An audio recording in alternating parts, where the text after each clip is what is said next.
ಯಾಕೆ ಅನ್ನೋದು ಗೊತ್ತಾಗ್ತಾ ಇಲ್ಲ. ಈ ಒಂದು ಸಭೆಯ ಮುಖಾಂತರ ರಾಹುಲ್ ಗಾಂಧಿ ಅವರಿಗೆ, ಸೋನಿಯಾ ಗಾಂಧಿ ಅವರಿಗೆ, ಮಲ್ಲಿಕಾರ್ಜುನ್ ಖರ್ಗೆ ಅವರಿಗೆ ಮತ್ತು ಕರ್ನಾಟಕದ ಸಿಎಂ ಡಿ.ಕೆ. ಶಿವಕುಮಾರ್ ಅವರಿಗೆ ನಾವು ಒತ್ತಾಯ ಮಾಡ್ತಾ ಇದ್ದೀವಿ. ನಮ್ಮ ಸಮುದಾಯದ ಎಚ್ ಮುನಿಯಪ್ಪ ಆಗಿರ್ಬೋದು, ತಿಮ್ಮಾಪುರ ಅವರಾಗಿರ್ಬೋದು, ಇನ್ನೂ ಹಲವಾರು ಗಣ್ಯರಿಗೆ ಒಳ್ಳೆ ಹುದ್ದೆಯನ್ನು ಕೊಡಬೇಕು. ಮುಖ್ಯವಾಗಿ ಎಚ್ ಮುನಿಯಪ್ಪ ಅವರಿಗೆ ಸಮಾಜ ಕಲ್ಯಾಣ ಇಲಾಖೆ ಹುದ್ದೆಯನ್ನು ಕೊಟ್ಟು ಅವರಿಗೆ ಒಳ್ಳೆ ಉಪಮುಖ್ಯಮಂತ್ರಿಯನ್ನು ಆಗಿ ಮಾಡಬೇಕು ಅಂತ ಹೇಳ್ಬಿಟ್ಟು ಈ ಸಭೆಯಲ್ಲಿ ನಾವು ಒತ್ತಾಯ ಮಾಡ್ತಾ ಇದ್ದೀವಿ. ಕೆಎಚ್ ಮುನಿಯಪ್ಪರವರಿಗೆ ಉಪಮುಖ್ಯಮಂತ್ರಿ ಸ್ಥಾನ ನೀಡಬೇಕೆಂದು ಮಾದರ ಮಹಾಸಭಾ ಮತ್ತು ವಿವಿಧ ದಲಿತ ಸಂಘಟನೆಗಳಿಂದ ಒತ್ತಾಯ. ಗೌರಿಬಿದನೂರು ರಾಜ್ಯದ ಮಾದಿಗ ಸಮುದಾಯದ ಹಿರಿಯ ಹಾಗೂ ಪ್ರಭಾವಿ ನಾಯಕರಾದ ಕೆಎಚ್ ಮುನಿಯಪ್ಪರವರಿಗೆ ಸಾಮಾಜಿಕ ನ್ಯಾಯದಡಿ ಉಪಮುಖ್ಯಮಂತ್ರಿ ಸ್ಥಾನ ಮತ್ತು ಸಮಾಜ ಕಲ್ಯಾಣ ಇಲಾಖೆಯ ಸಚಿವ ಸ್ಥಾನ ನೀಡಬೇಕು ಎಂದು ಮಾದರ ಮಹಾಸಭಾದ ಸರ್ವ ಸದಸ್ಯರು ಒತ್ತಾಯಿಸಿದರು. ನಗರದ ಪರಿವೀಕ್ಷಣಾ ಮಂದಿರದಲ್ಲಿ ಪತ್ರಿಕಾಗೋಷ್ಠಿಯಲ್ಲಿ ಭಾಗವಹಿಸಿ ಮಾತನಾಡಿದ ಜಿಲ್ಲಾಧ್ಯಕ್ಷ ಪಟ್ರೇನಹಳ್ಳಿ ಕೃಷ್ಣಪ್ಪ, ಕೋಲಾರದ ಲೋಕಸಭಾ ಕ್ಷೇತ್ರದಲ್ಲಿ ಸತತವಾಗಿ 7 ಬಾರಿ ಸಂಸದರಾಗಿ ಆಯ್ಕೆಯಾಗಿ ಗಣನೀಯ ಸಾಧನೆ ಮಾಡಿರುವ ಮುನಿಯಪ್ಪ ಅವರು ಕೇಂದ್ರ ಸಚಿವರಾಗಿ ಹಾಗೂ ಪ್ರಸ್ತುತ ರಾಜ್ಯಸಚಿವರಾಗಿ ದೀರ್ಘಕಾಲದ ಆಡಳಿತ ಅನುಭವ ಹೊಂದಿದ್ದಾರೆ. ಸುಮಾರು 5 ದಶಕಗಳಿಂದ ಪಕ್ಷ ಸಂಘಟನೆ, ದಲಿತ ಹಕ್ಕುಗಳ ರಕ್ಷಣೆ ಹಾಗೂ ಸಾಮಾಜಿಕ ನ್ಯಾಯದ ಪರ ಹೋರಾಟ ನಡೆಸಿರುವ ಅವರು ರಾಜ್ಯದಲ್ಲಿ ಮಾದಿಗ ಸಮುದಾಯದ ಹಿರಿಯ ರಾಜಕೀಯ ಧ್ವನಿಯಾಗಿದ್ದಾರೆ. ಆದ್ದರಿಂದ ಮುಂದಿನ ದಿನಗಳಲ್ಲಿ ಕಾಂಗ್ರೆಸ್ ಪಕ್ಷಕ್ಕೆ ಬಲ ಬರಬೇಕೆಂದರೆ ಮಾದಿಗ ಸಮುದಾಯದ ಹಿರಿಯ ರಾಜಕಾರಣಿ ಸಚಿವ ಕೆಎಚ್ ಮುನಿಯಪ್ಪ ಹಾಗೂ ಆರ್.ಬಿ. ತಿಮ್ಮಾಪುರ ಅವರಿಗೆ ಉನ್ನತ ಮಟ್ಟದ ಸಚಿವ ಸ್ಥಾನ ನೀಡುವಂತೆ ಒತ್ತಾಯಿಸಿದರು. ಜಿಲ್ಲಾ ಉಪಾಧ್ಯಕ್ಷ ಮುನಿಯಪ್ಪ ಮಾತನಾಡಿ, ರಾಜ್ಯದಲ್ಲಿ ಅತಿ ದೊಡ್ಡ ಸಮುದಾಯವಾದ ಮಾದಿಗ ಸಮುದಾಯಕ್ಕೆ ಇದುವರೆಗೂ ಮುಖ್ಯಮಂತ್ರಿ ಅಥವಾ ಉಪಮುಖ್ಯಮಂತ್ರಿ ಸ್ಥಾನ ದೊರೆತಿಲ್ಲ.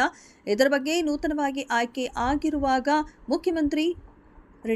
ಮುಖ್ಯಮಂತ್ರಿಗಳು ಮತ್ತು ಪಕ್ಷದ ವರಿಷ್ಠರು ಗಮನ ಹರಿಸಿ ಸಾಮಾಜಿಕ ನ್ಯಾಯದ ಆಶಯವನ್ನು ಬಲಪಡಿಸಲು ಕೆಎಚ್ ಮುನಿಯಪ್ಪ ಅವರಿಗೆ ಉಪಮುಖ್ಯಮಂತ್ರಿ ಸ್ಥಾನ ನೀಡುವುದು ಹಾಗೂ ಆರ್.ಬಿ. ತಿಮ್ಮಾಪುರ ಅವರಿಗೆ ಉನ್ನತ ಮಟ್ಟದ ಸಚಿವ ಸ್ಥಾನ ನೀಡುವುದು ಈ ಕಾಲಕ್ಕೆ ಅಗತ್ಯ ಎಂದು ತಿಳಿಸಿದರು.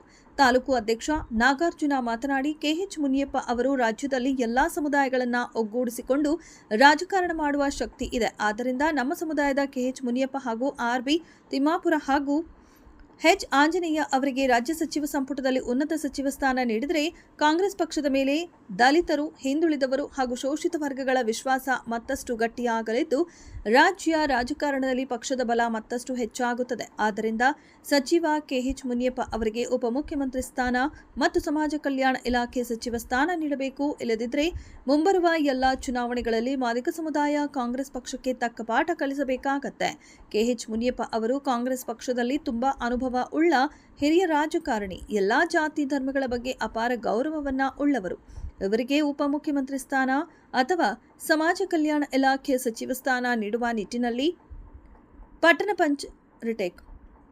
ಪ ಜಾತಿ, ಪ ಪಂಗಡ, ಹಿಂದುಳಿದ ಹಾಗೂ ಅಲ್ಪಸಂಖ್ಯಾತರ ಅಭಿವೃದ್ಧಿಗೆ ಸರ್ಕಾರ ಹೆಚ್ಚಿನ ಆದ್ಯತೆ ನೀಡಿದಂತಾಗುತ್ತದೆ ಎಂದು ಹೇಳಿದರು. ಪರಿಶಿಷ್ಟ ಜಾತಿ, ಪರಿಶಿಷ್ಟ ಪಂಗಡ, ಹಿಂದುಳಿದ ಹಾಗೂ ಅಲ್ಪಸಂಖ್ಯಾತರ ಅಭಿವೃದ್ಧಿಗೆ ಸರ್ಕಾರ ಹೆಚ್ಚಿನ ಆದ್ಯತೆ ನೀಡಿದಂತಾಗುತ್ತದೆ ಎಂದು ಹೇಳಿದರು.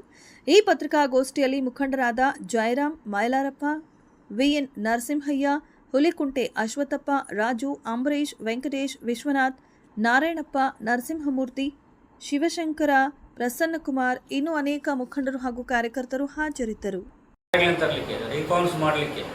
ಸಾರ್ವಜನಿಕರಿಗೆ ಅನುಕೂಲಗಳನ್ನು ತಲುಪಿಸಲಿಕ್ಕೆ ಬೇಕಾಗಿರ್ತಕ್ಕಂಥ ಸಮಾಜ ಕಲ್ಯಾಣ ಇಲಾಖೆಯನ್ನು ಕೊಡಬೇಕು ಅಂತಕ್ಕಂಥದ್ದು ಇಡೀ ನಮ್ಮ ಸಮುದಾಯದ ಆಗ್ರಹ ಕೂಡ ಆಗಿದೆ. ಕಾರಣ ಇಷ್ಟೇ, ಸುಮಾರು 78 ವರ್ಷಗಳ ನೀರಾಗಿದೆ. ಹಾಗಾಗಿ ಅವರಿಗೆ ಸಣ್ಣ ಸಣ್ಣ ಸಮುದಾಯಗಳಿಗೆ ಏನಾದರೂ ಮಾಡಬೇಕಂದ್ರೆ ಸಮಾಜ ಕಲ್ಯಾಣ ಇಲಾಖೆ ಬಹುಮುಖ್ಯ ಪಾತ್ರ ಹಾಗೂ ಭಾಳಷ್ಟು ಸುಧಾರಣೆಗಳು ಕೂಡ ಇಲಾಖೆಯಲ್ಲಿ ತರಬೇಕು. ಜನರಿಗೆ ನೇರವಾಗಿ ಏನಾದರೂ ಮಾಡಬೇಕು, ಸಹಾಯಗಳನ್ನು ಮಾಡಬೇಕು, ಅವರಿಗೆ ಇಲಾಖೆಗೆ ಸೌಲಭ್ಯಗಳನ್ನು ತಲುಪಿಸಬೇಕಾದ್ರೆ ಇಲಾಖೆ ಮಹತ್ವವಾಗಿರ್ತಕ್ಕಂಥ ಪಾತ್ರ ವಹಿಸ್ತಾರೆ. ಹಾಗಾಗಿ ಸಮಾಜ ಕಲ್ಯಾಣ ಇಲಾಖೆ ಕೊಡಬೇಕು. ಹಾಗೆಯೇ ಕೂಡ ಮುಖ್ಯಮಂತ್ರಿಯಾಗಿ ಆಗಬೇಕಾಗಿದ್ದ ಎಲ್ಲ ಅರ್ಹತೆ ಕೂಡ ಅವರಿಗಿದೆ. ಹಾಗಾಗಿ ಮುಖ್ಯಮಂತ್ರಿಗಳು ನಮ್ಮ ಡಿ.ಕೆ. ಶಿವಕುಮಾರ್ ಇದ್ದಾರೆ. ಹಾಗಾಗಿ ಉಪಮುಖ್ಯಮಂತ್ರಿಯಾಗಿ ಕೂಡ ನಮ್ಮ ನಾಯಕರನ್ನು ಆಯ್ಕೆ ಮಾಡಬೇಕಂತೇಳಿ ಸಂದರ್ಭ ಆಗ್ರಹ ಪಡ್ತಾರೆ.